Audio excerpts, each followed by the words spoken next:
안녕하세요. 네, 오늘도 우리 구약 예레미야서를 통해서 하나님의 음성 듣겠습니다. 오늘 말씀은 예레미야 17장 12절에서 18절 말씀입니다. 이 본문 말씀을 중심으로 생명력이 있는 삶은 하나님과 연결된 삶입니다 라는 제목으로 말씀 나누겠습니다. 오늘 예레미야 선지자는 하나님의 백성의 안전을 기원하는 시를 노래하고 있습니다. 12절에 우리의 성전은 영광스러운 보좌와 같다고 말씀하고 있습니다. 보좌는 통치를 의미합니다. 그리고 영광스러운 이라는 의미는 어려운, 정의로운 이런 뜻으로 이해하면 되겠습니다. 성전은 어려운 통치가 임하는 곳이라는 것입니다.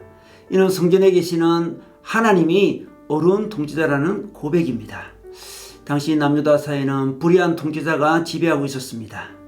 주변 모든 이방 국가들도 불의한 통치자가 다스리고 있었습니다. 의인들은 고난을 당하였고 악인들은 불법을 자행하고 있었습니다. 이런 상황에서 예레미야 선지자는 하나님만이 어려운 통치자라고 고백하고 있습니다.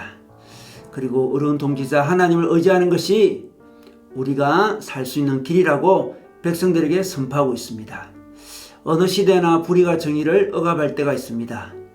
우리는 최대한 정의로운 사회를 만들어가야 되지만 세상은 하나님의 통치 없이는 불의가 더 판을 치게 됩니다. 그래서 우리는 불의가 지배하는 세상에서 상처도 받고 실망도 하면서 도대체 하나님은 어디 계시냐고 원망하기도 합니다.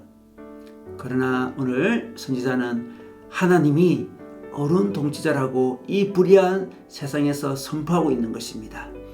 그리고 13절에 하나님께 희망을 계속 두으라고 합니다. 하나님을 버리지 말라고 합니다.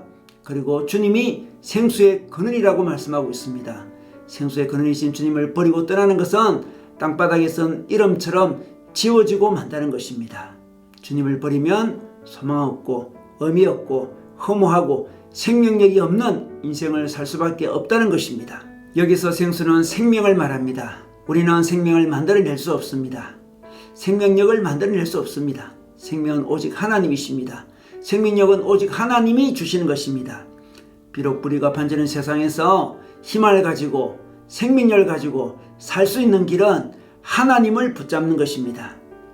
우리 인간은 생명을 담을 수 있는 그릇에 불과한 존재입니다. 우리는 독자적으로 살 수 없습니다. 우리는 공기를 우리의 폐에다 넣어서 살아가야 합니다. 음식을 받아서 위장에 넣어서 살아가야 합니다. 그리고 하나님의 영을, 하나님의 생명을 우리 영혼에 넣을 때 우리는 살아갈 수 있습니다. 그래서 우리는 하나님의 생명을 받을 때 생명력 있는 삶을 살게 됩니다. 우리 인간만이 하나님께 희망을 둘 수 있습니다. 왜냐하면 우리 인간에게는 하나님의 생명을 받을 수 있는 영혼의 그릇이 있기 때문에 그렇습니다. 우리는 이 영혼의 그릇으로 하나님과 수신할 수 있습니다. 그러나 아무리 그릇이 있어도 하나님과 교신하지 않으면 제대로 생명을 담을 수가 없습니다.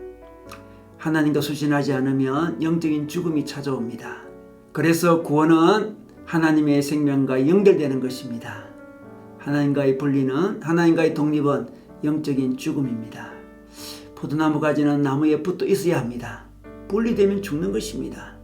그러므로 우리는 이 불의한 세상에서 생명력 있게 살아가는 비결은 하나님과 늘 연결되어 사는 것입니다. 하나님의 어려운 통치를 고백하면서 하나님께 소망을 두고 계속 살아가는 것입니다. 우리는 하나님께 소망을 두면서 우리는 다른 어떤 사람이 불의하게 살더라도 우리만은 어렵게 살아야 하는 것입니다. 때로 불의한 사람에 대항하여 고통을 당할 수도 있습니다. 그러나 우리가 어려운 길을 갈 수 있는 것은 하나님과 연결되어 있기 때문에 그렇습니다.